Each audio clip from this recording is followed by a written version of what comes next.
사도행전 13장 24절 25절 우리 같이 한 목소리로 합독합니다. 시작.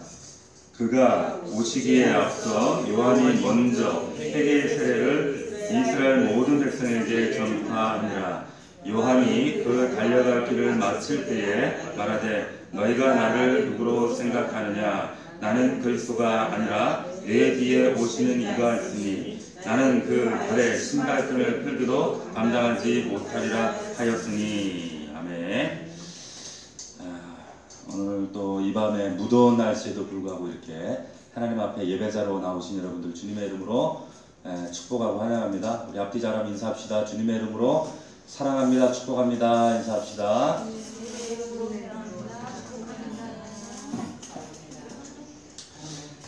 우리 금요일 사모의 사도행전 강해를 함께 나누고 있습니다. 오늘 말씀 본문을 근거로 해서 세례 요한처럼 이런 제목으로 하나님 말씀 함께 은혜를 나누도록 하겠습니다. 우리 저지난주 그리고 또 그 전주에 우리가 함께 이 말씀을 계속적으로 나누고 있는데 본문의 배경을 잠시 우리가 설명을 드리면 본문의 말씀은 사도 바울이 육신의 질병이 있었습니다. 그 질병을 끌어안고 바울의 선교 여행이 제1차 선교 여행을 떠나서 그곳에서 이제 1차 사역을 마치고 그 구브로에서 사이프러스 섬을 지나서 이제 더 나아가서 버가라고 하는 대도시에 이르렀죠. 그런데 그곳에서 사역을 감당하지 않고 더 지나갔습니다. 그 이유가 지난번에 말씀드렸던 대로 바울의 육신의 닥쳤던 갑작스러운 풍토병 때문에 그 버가를 지나서 기후가 높은 지역에 그 비시디아 안디옥이라고 하는 지역으로 나아갔죠. 기억나시나요? 네. 그래 그림이 그려지셔야 돼요. 그래서 장장 그 200km나 떨어진 그 장도를 산맥, 타로스 산맥을 넘어서 이제 비시디아 안디옥까지 갔습니다. 그 비시디아 안디옥에 다다라서 병든 육신 그리고 그 이전에 함께 동역했던 마가 요한과 뜻밖의 이별을 하게 되죠. 그런 마음의 상처, 아픔, 그런 우여곡절 끝에 드디어 비시디아 안디옥에 도착을 했는데 몸과 마음을 추스를 겨를도 없이 안식일에 회당에 들어가서 유대인들에게 예수 그리스도 그 복음을 전하는 이 바울 일행의 모습이 담겨져 있습니다. 그런데 그 회당에서 이루어진 바울의 첫 번째 설교가 오늘 본문의 13장 16절부터 지금 우리가 읽었던 이 말씀까지 이어지고 있습니다. 이스라엘을 향하신 하나님의 오래 참으심 그리고 하나님을 저버린 사울 왕 그리고 그 사울 왕을 폐하시고 다윗을 세우시고 약속대로 그 다윗 왕조를 통해서 예수 그리스도 구세주 메시아가 왔다라는 이야기를 그리고 그 예수가 바로 다윗 왕조를 통해 우리가 십자가에 못 박아 죽였던 그 예수 그리스도가 얼마 전에 바로 그 예수였다라는 것을 담대히 선포합니다. 그리고 그 설교 가운데 오늘 본문 우리가 방금 읽었던 24절 말씀으로 이어지는 거예요. 근데 오늘 24절 이후의 말씀은 세례 요한의 사건을 이야기를 하고 있습니다. 여기 24절에 보시면 이렇게 시작되죠. 그가 오시기에 앞서 요한이 먼저 회개의 세례를 이스라엘 모든 백성에게 전파하니라 이렇게 나와 있습니다. 그가 오시기에 앞서 그가 누구였어요? 예수 그리스도였죠. 여기에 오시기에 앞서 라고 기록하고 있는데 이 오시기라고 하는 이 말이 헬라어 말에는 입구라고 되어 있습니다. 입구. 그러니까 예수님이 들어가시는 그 길의 입구라는 얘기예요. 그런데 앞서 이 말도 사실은 우리말로는 이렇게 번역되어 있지만 얼굴 앞에 이런 뜻입니다. 다시 말하면 예수님의 들어가신 그 입구에 바로 얼굴 앞에서 그러니까 히브리적인 어떤 그 문학적인 표현인데 강조하는 그런 표현이죠. 바로 그 앞에 예수님의 얼굴 그 앞에 세례 요한이 하나님의 사명 감당을 위해서 이렇게 쓰임을 받았다라고 하는 뜻입니다. 예수 그리스도 하나님은 영이시기 때문에 우리가 얼굴을 볼 수가 없죠. 이 말의 뜻은 그분의 얼굴이 없지만 우리가 그 얼굴을 뵐 수 없지만 그분의 얼굴 바로 앞서서 우리 그리스도인의 우리 자신들의 얼굴을 통해서 세상에서는 그리스도의 형상을 보게 되어진다는 그런 뜻이에요. 오늘 본문을 그렇게 시작하고 있습니다. 그가 오시기에 앞서 예수 그리스도 그분이 들어가시는 그 길, 그 문, 그 얼굴 바로 앞에 세례 요한, 사도 요한과 구분하기 위해서 세례 요한이라고 이렇게 구분하고 있는데 이 세례 요한이 그 앞서서 무슨 일을 했는가? 오늘 말씀을 보니까 회개의 세례를 전파했다. 이렇게 기록을 하고 있어요. 회개의 세례. 예수님이 이 땅에 오셔서 처음 사역을 개시하시면서 외치셨던 첫 번째 외침이 뭐였는가? 그게 바로 마가복음 1장 15절 말씀에 이렇게 기록하고 있습니다. 때가 찼고 하나님의 나라가 가까웠으니 회개하고 복음을 믿으라. 이렇게 얘기하고 있어요. 회개하고 복음을 믿으라. 세례 요한 또한 예수님의 공생애, 예수 그리스도의 공생애가 시작되기 바로 직전에 이스라엘 백성들에게 외쳤던 그 선포의 메시지가 회개의 세례를 전파하는 거였어요. 회개. 자, 그렇다면 회개가 뭔가? 오늘 먼저 이 내용으로도 함께 은혜를 좀 나눴으면 좋겠습니다. 회개가 뭔가? 이 회개라고 하는 것은 헬라에 보면 메타노이아 이렇게 기록을 하고 있습니다. 근데 이 말의 의미는 바꾼다는 거예요. 뭘 바꾸느냐? change one's mind. 마음을 change 한다는 거예요. 회개한다는 뜻은. 자, 마음을 바꾸는 것이 회개인데, 다시 말하면, 내 마음, 내 생각, 이 중심에서 이제는 하나님의 마음, 하나님의 생각, 하나님의 뜻으로 change 한다는 거예요. 이것이 메타노이아, 회개라는 뜻의 본래 뜻입니다. 내가 움켜쥐고 있는 것, 내 것이라고 믿고 내가 움켜쥐고 있는 것을 내려놓는 것, 이게 체인지입니다. 나 중심에서 하나님 중심으로 바뀌어지는 것, 변화하는 것, 이게 회개입니다. 메타노이아입니다. 자기를 위해 살던 삶에서 이제는 하나님 위해서 사는 삶으로 그 마음의 방향 전환을 이루는 것, 이게 메타노이아입니다. 이게 회개입니다. 그러니까 마음의 변화예요. 이게 첫 번째 회개의 의미입니다. 두 번째는 회개는 자기 자신의 위치를 회복하는 거예요.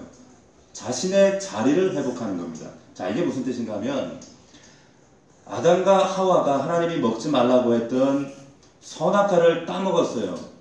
따먹고 난 이후에 그 사건으로 말미암아 실낙원하게 되었습니다. 자, 범죄 후에 두려워 떠는 그들 앞에 하나님이 나타나셨어요. 친히 찾아오셔서 뭐라고 말씀하셨는가 하면 아담아 내가 어디 있느냐 이렇게 말씀하셨어요. 자, 아담아 너 왜 선악과 따먹었느냐, 아담아 너 뭐 잘못했는데 숨었느냐 이렇게 말씀하시지 않고 아담과 하와에게 그들의 죄를 취조하지 않으시고 저들의 지금 위치를 확인하세요. 어떻게 확인하셨습니까? 그 물음이 바로 아담아 바로 내가 어디 있느냐, 자리와 위치를 찾으셨다는 겁니다. 자, 에덴에서 범죄로 말미암아 잃어버렸던 자신의 자리와 위치를 찾는 것이, 이것이 메타노이아입니다. 회개입니다. 천사 루시퍼가 타락하기 전에 이 루시퍼라고 하는 사탄의 이름은 킹 제임스 버전 성경에 보면 사탄 계명성이라고 하는 이사야 14장에 보면 사탄을 계명성이라는 말로 모닝스타라고 이렇게 표현되어 있어요. 그런데 그 킹 제임스 성경에서는 그것을 루시퍼다 이렇게 얘기를 합니다. 그래서 우리가 루시퍼, 천사 이름이 루시퍼다 이렇게 이야기를 하는데 이사야 14장에 보면 이 천사 루시퍼가 범한 죄가 뭐냐, 사단의 죄가 뭐냐, 14장에 보면 이렇게 기록을 하고 있어요. 마음에 이르기를 내가 하늘에 올라 하나님의 뭇별 위에 내 자리를 높이리라 이렇게 얘기를 합니다. 자, 루시퍼가 사탄된 이유는, 이 사탄의 죄는 뭔가 하면 자신의 자리와 위치를 망각했다는 거예요. 이탈했다는 거예요. 이것이 바로 사탄의 죄입니다. 고로 회개는 뭔가 하면 자신의 자리와 위치를 회복하는 것이 이게 메타노이아입니다. 회개입니다. 자, 두 번째, 이게 회개의 의미고 세 번째가 있어요. 그 세 번째가 뭐냐? 회개라고 하는 것은 내 마음이 하나님 앞에 관계를 회복하고 내 마음이 하나님께로 돌아서고 또 하나 자신의 자리와 위치를 회복하는 것, 거기서 그치는 것이 아니라 회개의 열매 증거가 있어야 돼요. 다시 말해서 합당한 행동의 열매가 있어야 된다는 거예요. 자, 세례 요한이 지금 이 회개의 세례를 외치고 있을 때 이 회개의 세례를 주던 당시의 상황을 보게 되어지면 그다지 달가운 분위기가 아닙니다. 무슨 뜻인가 하면 요즘에 교회들은 세례 교인이 늘어나면 즐겁죠. 반가운 일이죠. 교세가 확장되기 때문에. 그래서 교세 확장하기 위해서 아무나 세례 줍니다. 교육도 제대로 하지 않아요. 그냥 세례 줘요. 교세 확장. 우리 세례 교인이 이렇게 많다는 과시하겠어요. 그런데 당시 세례 요한이 세례를 주었던 그 당시의 분위기, 세례 요한이 쌍수 들고 환영하지 않았어요. 그 세례 받으러 나오는 사람들에게 세례 요한이 뭐라고 외쳤는가 하면 누가복음에 보면 요한복음에 보면 뭐라고 나오는가 하면 세례 받으러 나오는 무리들에게 이르되 독사의 자식들아 누가 너희에게 일러 장차올 진노를 피하라더냐 이렇게 막 막말을 막 합니다. 세례 받으러 회개하러 좀 믿음 생활 제대로 해보겠다고 이렇게 나오는 그들을 향해서 이 독사의 자식들아 하면서 이 독소를 막 퍼부어대는 거예요. 자, 유대인들은 죄의 삶이 얼마나 큰 은혜라는 사실을 잘 알고 있었기 때문에 그 세례요한의 그런 독설에도 불구하고 이런 질문을 다시 해요. 뭐라고 하는가 하면 무리가 물어 이르되 그러면 우리가 무엇을 하면 되겠습니까? 이렇게 묻습니다. 다시 말하면 무엇이든지 할 테니 세례만 주십시오. 왜? 죄의 삶의 은혜가 얼마나 큰지 알았다는 거죠. 세례 요한의 대답이 회개에 대한 세 번째 정의가 나옵니다. 자, 누가복음 3장 8절에 보면 이런 말이 나와요. 우리 한번 찾아봅시다. 누가복음 3장 8절. 자, 회개의 정의 세 번째, 제가 첫 번째 마음의 변화, 두 번째 뭐라고 했어요? 두 번째는 자리 위치를 회복하는 거예요. 세 번째는 회개에 합당한 마음의 결단만 하는 것이 아니라 합당한 열매의 증거가 있어야 된다는 거예요. 누가복음 3장 8절. 자, 우리 한번 같이 읽어보겠습니다. 시작. 그러므로 회개에 합당한 열매를 맺고 속으로 아브라함이 우리 조상이라 말하지 말라. 내가 너희에게 이르노니 하나님이 능히 이 도들로도 아브라함의 자손이 되게 하시리라. 자, 회개에 합당한 열매를 맺고 회개에 합당한 열매, 다른 말로 하면 회개의 증거를 내놔야 된다는 거예요. 분명한 회개라고 하는 것은 앞서 말씀드렸던 첫 번째, 두 번째 그 두 가지와 더불어서 삶의 변화라고 하는 회개에 분명한 회개의 증거가 있어야 된다는 얘기예요. 회개의 분명한 증거. 자, 그러면 회개의 분명한 증거가 뭐냐? 열매가 뭐냐? 우리가 읽었던 그 누가복음 3장 그 8절 이후에 보면 아주 분명하게 그 열매에 관해서 이렇게 이야기를 합니다. 11절 보십시오. 11절 3장 그 회개에 합당한 열매 증거가 뭐냐는 거예요. 3장 11절 같이 시작. 대답하여 이르되 옷 두 벌 있는 자는 옷 없는 자에게 나눠줄 것이요 먹을 것이 있는 자도 그렇게 할 것이니라 하고. 자, 보세요. 첫 번째는 옷 두 벌 있으면 다시 말해서 좀 더 가진 자가 좀 더 있는 자 부유한 자가 옷 없는 자에게 나눠주라는 거예요. 이게 증거입니다. 잘 들으세요. 그 다음에 또 무슨 얘기를 하고 있는가 하면 12절에 보면 세리들 얘기가 나와요. 세리들. 자, 12절 13절 같이 읽습니다. 시작. 세리들도 세례를 받고자 하여 와서 이르되 선생이여 우리는 무엇을 하리까 하매 이르되 부가된 것 외에는 거두지 말라 하고. 더 거두지 말라는 거예요. 세관들한테. 착취하지 말라는 겁니다. 자, 그 다음에 또 누가 등장하는가 하면 14절에 군인들이 등장합니다. 자, 군인들에게는 뭘 요구하는가? 같이 읽어봅시다. 시작. 군인들도 이르되 우리는 무엇을 하리까 하매 이르되 사람에게서 강탈하지 말며 거짓으로 고발하지 말고 받는 금료를 족한 줄로 알라 하니라. 지금 회개의 열매, 증거에 대해 말씀하고 있어요. 자, 여기 세 부류 사람들이 나오죠. 더 가진 자들, 부자들, 옷 두 벌 있는 사람들, 두 번째 세리들, 세 번째 군인들. 여기서 공통점이 있어요. 그 공통점이 뭘까요? 자, 공통점을 한번 찾아보세요. 찾는 자에게 복이 있을지어다. 공통점이 뭐예요? 첫 번째, 이웃 사랑과 관련이 있어요. 이웃 사랑과 관련이 있습니다. 자, 회개는 다시 한번 정리합니다. 1차적으로 하나님께 내 마음을 그 중심을 옮기는 거예요. 관계 회복이에요. 마음과 위치를 하나님께 다시 조정하는 거예요. 자, 더 나아가서 이 하나님과의 관계 회복, 마음의 회복은 열매 증거가 있어야 되는데 그 증거는 어디서 확인하는가? 사람들의 관계 속에서 그 열매와 증거를 찾아야 한다는 겁니다. 그런데 옷 두 벌 가진 자, 더 부유한 자, 자, 이들에게는 네 옷 하나를 주라는 거예요. 첫 번째 사례에서는 뭘 말하냐? 돈을 그럼 어떻게 써야 하는가를 말하는 거예요. 너 돈 벌지? 돈 이렇게 써야 돼? 말하는 거예요. 두 번째, 세리 군인들은 이 사람들이 벌던 돈을 어떻게 벌었어요? 더 착취하고, 더 걷고, 강탈하고, 거짓 고소하고, 이렇게 돈을 벌었단 말이에요. 그런데 그렇게 하지 말라는 거예요. 강탈하지 말고, 거짓 고발하지 말고, 받는 금료 족한 줄로 알고, 부과된 것 외에는 더 거두지 마. 두 번째 사례는 돈을 어떻게 그럼 벌어야 하는가? 어떻게 돈을 쓸 것인가? 돈을 어떻게 벌 것인가? 자, 회개의 열매는 다시 말하면 이웃 사랑과 관련해서 우리의 지갑하고 관련되어 있는 거예요. 물질과 관련되어 있습니다. 요한 웨슬레가 그런 이야기를 했죠. 아주 유명한 얘기를 했습니다. 지갑이 회개해야 회개한 것이다. 그런 이야기를 했습니다. 그 사람이 정말 회개했는지 알고 싶으면 말을 보고 행동을 볼 필요가 없어요. 그 사람이 돈을 어떻게 벌고 어떻게 쓰는지를 보면 정말 회개했는지 안 했는지를 알 수가 있습니다. 정확합니다.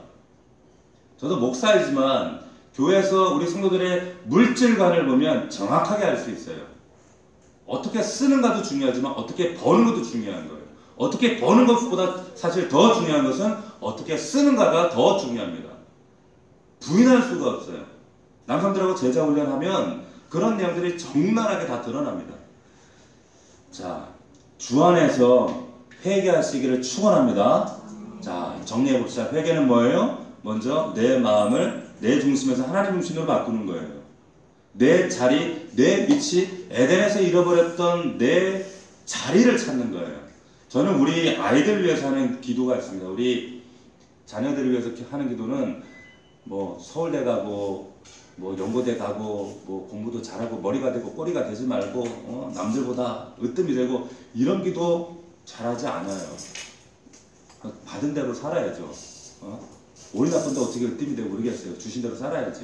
그런데 제가 하는 기도는 있어요. 그게 뭔가 하면 하나님 우리 영준이 은서가 우리 아들 딸들이 하나님이 언제 찾으실지라도 하나님께서 의도하신 그 원래의 자리 그 위치에 있게 해주십시오 라는 기도는 항상 합니다. 10대 때든 20대 때든 30대 때든 부모인 우리들이 죽고 사라져도 하나님 우리 아이들이 정말 하나님이 찾으시는 그 자리에 부르실 때 그 자리에 있게 해주십시오. 원래 의도하셨던 자리에 있게 해주십시오 라고 하는 기도, 이 기도는 제가 놓치지 않아요. 그러면 다 되는 거예요. 다른 기도가 필요 없습니다. 하나님과의 바른 관계의 마음, 자리, 위치 거기서 멈추시면 안 되고 나의 물질이 수입과 지출이 하나님 보실 때 사람과의 이웃과의 사랑의 관계 속에서 어떻게 나타나는가 이게 중요한 거예요. 반드시 드러나야 됩니다. 자, 주 안에서 돈 잘 벌고 주 안에서 잘 쓰시기를 주의 이름으로 축원합니다. 자, 이어지는 본문이 이제 25절로 이어져요. 25절에 보면 25절 말씀 시작을 어떻게 시작하고 있어요? 같이 읽어봅시다. 시작.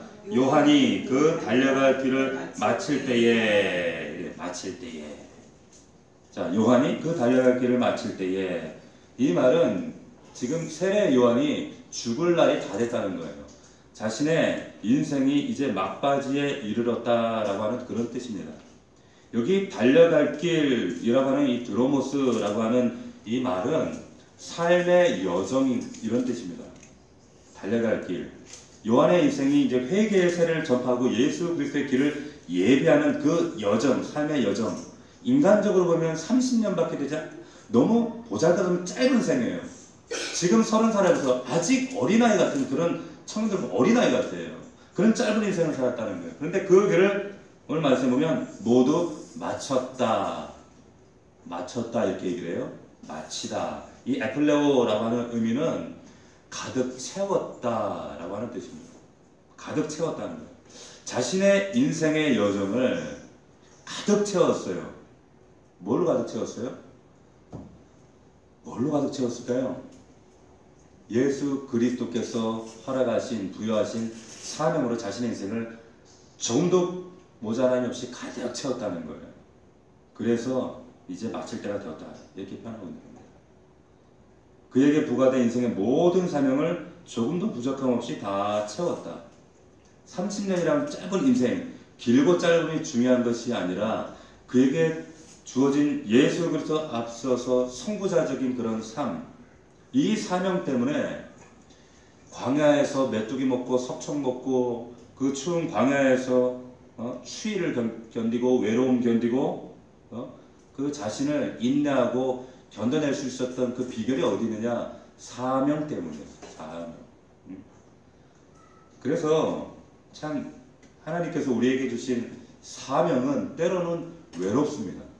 때로는 고달파요. 누가 잘 알아주지도 않아요. 그럼에도 불구하고 언젠가는 우리도 이런 고백을 할 날이 옵니다. 사도행전 20장 24절에 보면 사도 바울이 이런 고백을 해요. 오직 성령이 각 성에서 내게 증거하여 결박과 환난이 나를 기다린다 하시나 나의 달려갈 길과 주 예수께 받은 사명 곧 하나님의 은혜의 복음 증거하는 일을 마치려 하면은 나의 생명을 조금 더 귀한 것으로 여기지 아니하노라. 아멘. 결박과 환난이 있는 거 뻔히 알아요. 내가 예수 믿는다는 것 때문에 주님 때문에 당해야 될 물질적 손해 혹은 세상에서 받는 그런 아픔, 눈물, 억울함 이런 손해들 있습니다. 뻔히 알아요. 뻔히 알아요. 그럼에도 불구하고 나의 달려갈 길, 주 예수께 받은 사명 때문에 나는 이 길을 조금 더 멈출 수도 없고 나는 이 사명을 마치려 하면 조금 더 내 생명 따위는 조금 더 귀한 것이 아니다라고 고백할 수 있는 거예요. 사명 때문에. 이 사명 때문에 여러분들이 움직일 수 있는 여러분들이 되시기를 주의 이름으로 축원합니다. 여기서 질문이에요. 어떤 질문이냐? 과연 우리의 인생이 우리의 삶이 이 세례 요한처럼 사도 바울처럼 우리 인생 사명 다 마칠 때 달려갈 길을 다 이제 채웠다. 충만하게 에플레오 다 가득 채웠다. 그렇게 할 만한 그런 고백을 할 만한 그때가 과연 올 것인가 라고 하는 거예요. 과연 그런 고백을 우리가 자신 있게 할 수 있을 것인가 라고 하는 정말 진지한 고민을 우리가 해보셔야 됩니다.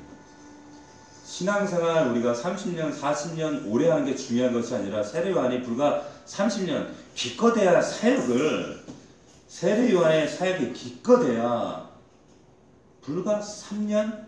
아니 짧으면 1년? 더 짧게 보는 그 학자들은 불과 6개월에서 9개월이라고 이렇게 얘기를 해요. 근데 그 생애가 여자가 낳은 자 중에 이 세례보다 귀한 사람이 없다고 예수님이 말씀하셨어요. 왜 그럴까요?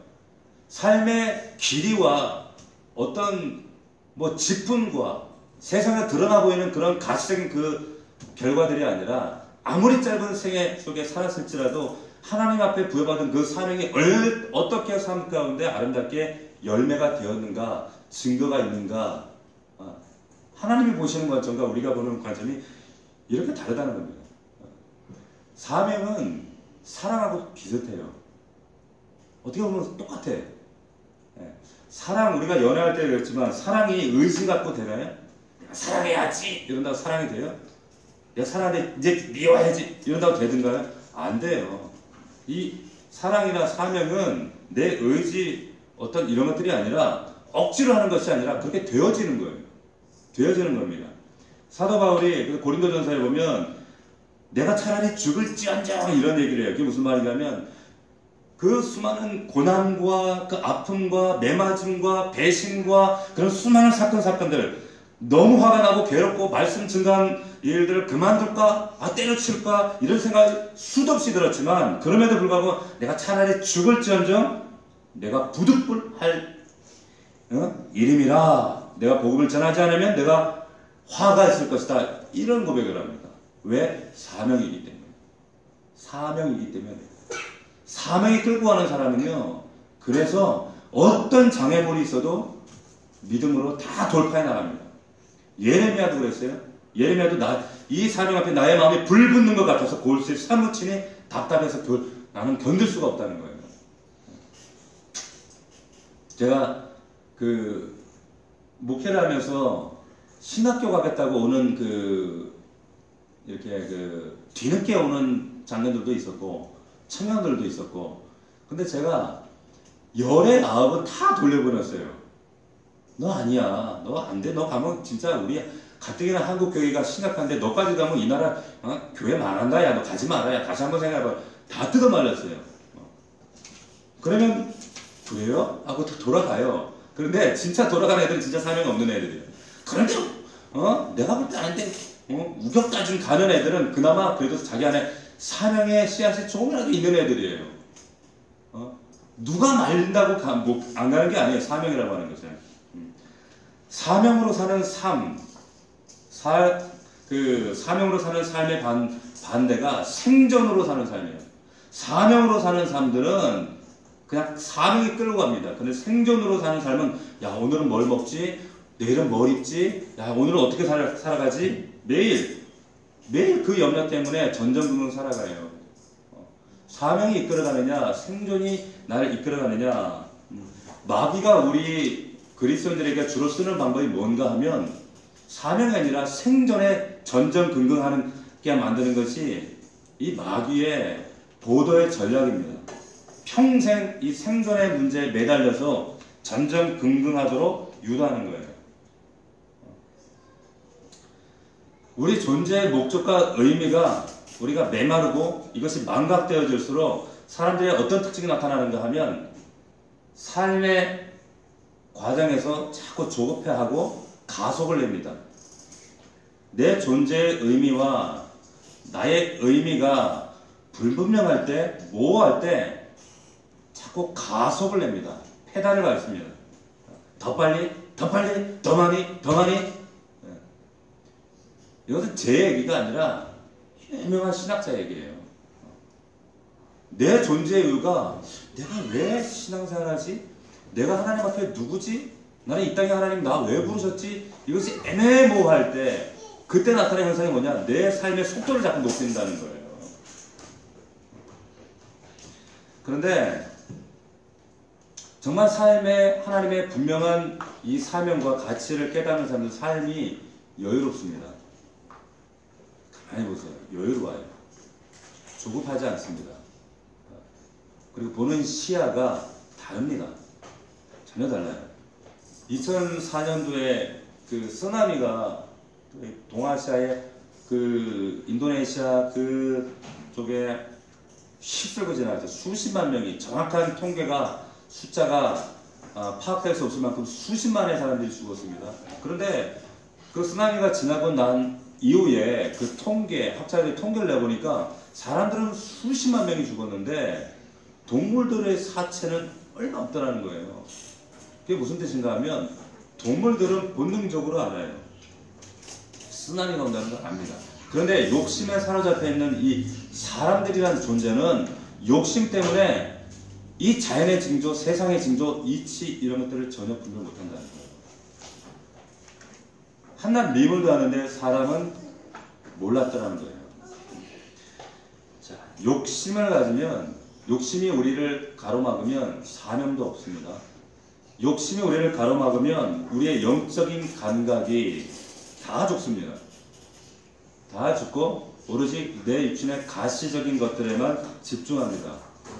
그래서 영의 사람이 아니라 육신의 사람으로 얼마든지 교회는 다닐 수 있다는 거예요. 자, 내 삶의 여정 가운데 이 세례요한이 오늘 말씀에서 언급했던 내 삶의 여정, 나의 달려갈 길을 다 마치는 그때에 내 삶의 여정을 예수 그리스도의 삶으로 가득 어떻게 하면 가득 채우고 이것을 완성할 수 있을까? 자, 25절 한번 보십시오. 어떻게 하면 이것이 가능한가? 25절. 자, 25절 같이 읽어봅시다. 시작.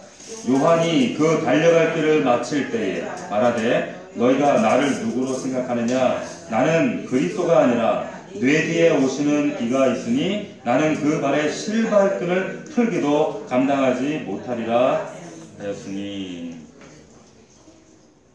여기 세례요한이 회개의 세례를 베풀었습니다.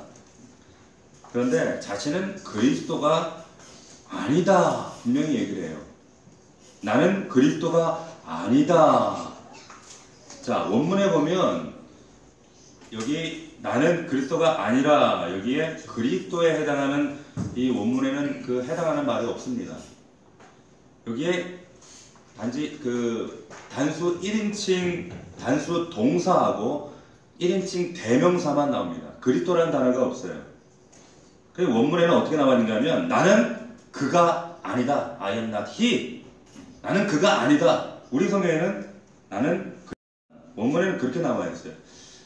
이 성경에 쓰여져 있는 이 헬라어는 어떻게 되어 있냐면 주어를 잘 쓰지 않습니다. 일반적으로 헬라어는 주어를 잘 쓰지 않고 동사의 어미를 보면 주어의 상태가 주어가 누군지 그리고 주어의 상태가 어떤지 동사의 어미 변화를 통해서 알 수가 있어요. 그런데 원문에 보면 주어가 들어가 있어요. 나는 그가 아니다. 이 말은 뭔가요? 굳이 왜 나를 넣었을까요? 왜 나를 넣었을까요?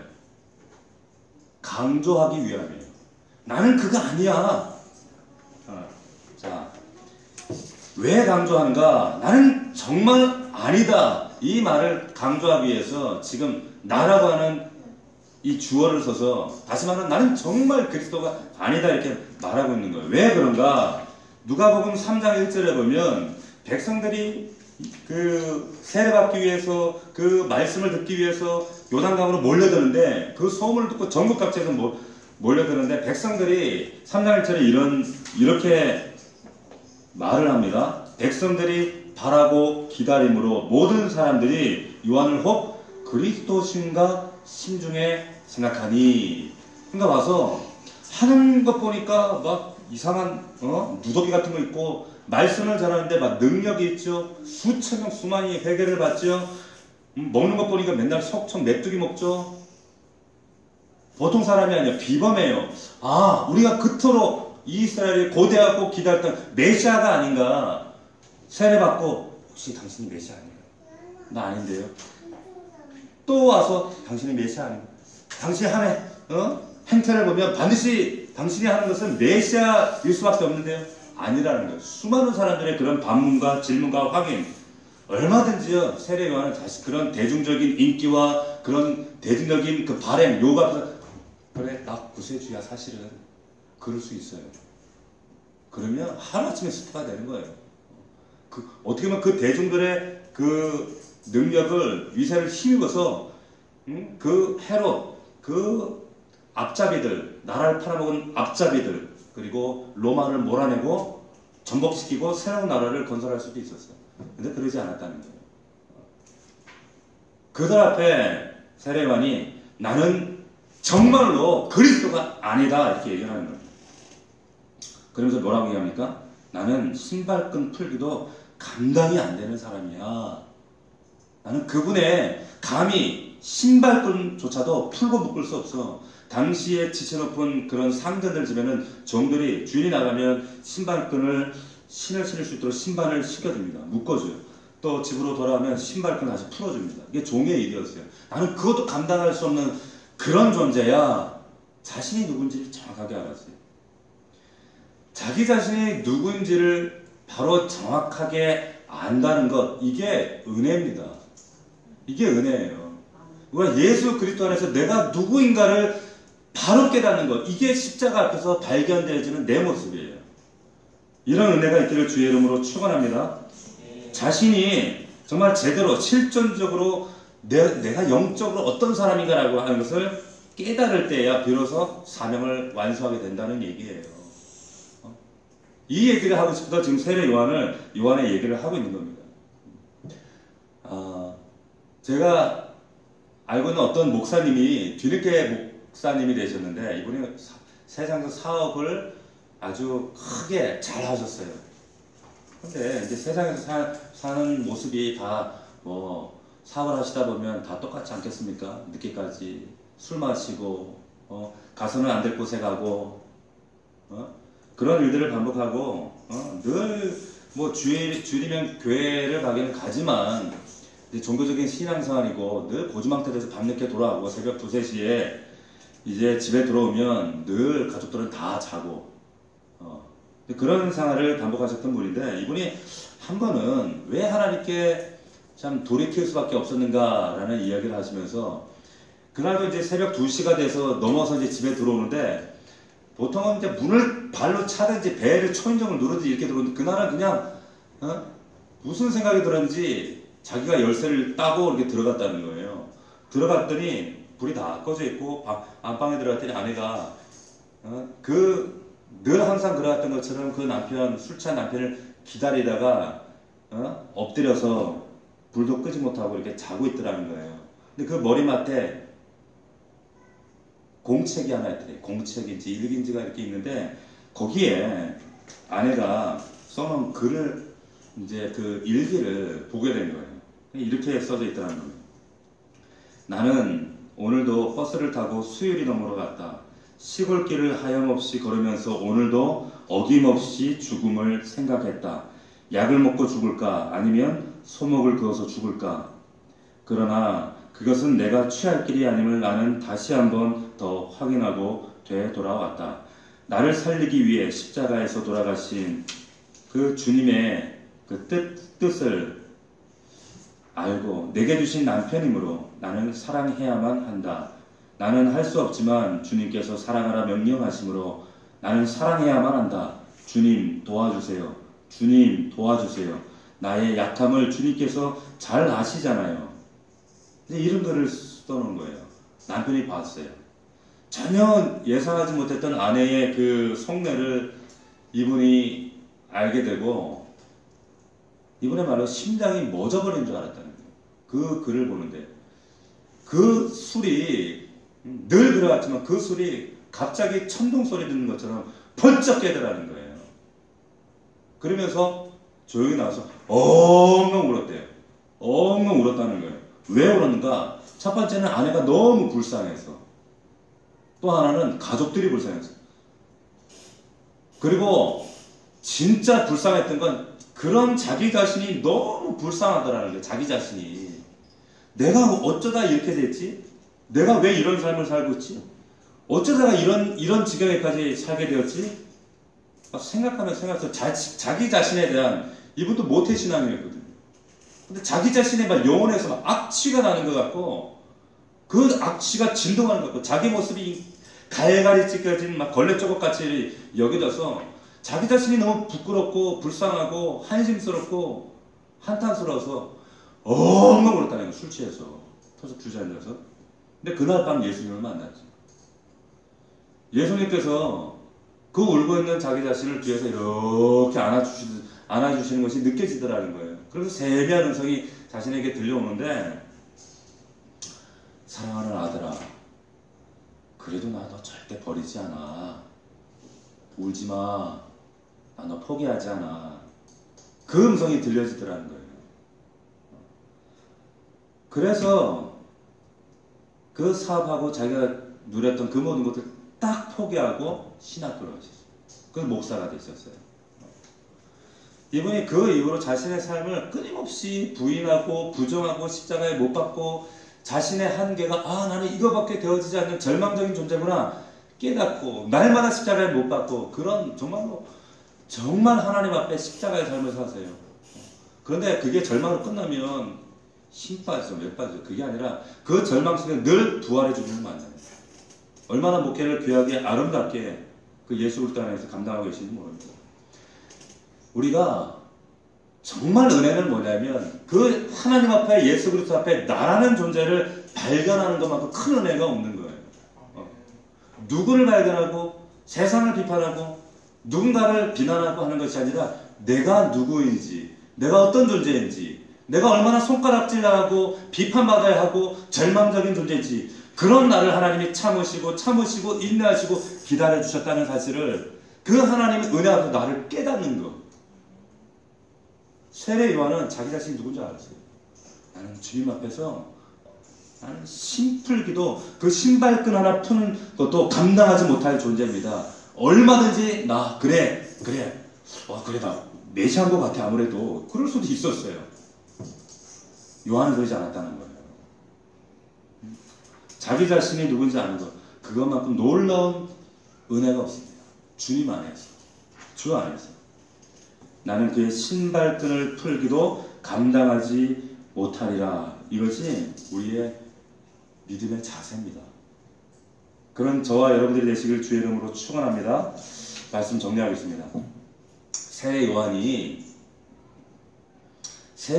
이야기를 합니다. 회개의 영을 가지고 회개의 세례를 전파했어요. 회개의 세례란 말은 동전의 앞면과 양면처럼 이 회개가 세례, 나는 죽고 예수 그리스도와 연합해서 살아났다라고 하는 그 삶의 구체적인 열매의 증거가 세례로 고백하는 거예요. 동전의 양면 같은 겁니다. 앞서 말씀드린 대로 회개는 내 마음이 하나님께 다시 돌아갈 뿐만 아니라 내 하나님이 의도하셨던 내 자리 위치를 찾는 것. 또 하나는 이웃과의 관계, 나의 사랑하는 사람들의 관계 안에서 분명한 열매, 믿음의 증거가 반드시 나타나야 되는 거예요. 그 열매가 있을 때 그것이 회개예요. 그 회개가 없이는 주여 한다고 하나님 나라에 들어가는 게 절대 아니라고 하는 겁니다. 이 회개가 합당한 자, 이 회개를 세례 요한은 외쳤어요. 그리고 이 하나님의 사명, 불과 그 몇 년의 짧은 인생, 30년 이후에 목이 잘라 죽임을 당하잖아요.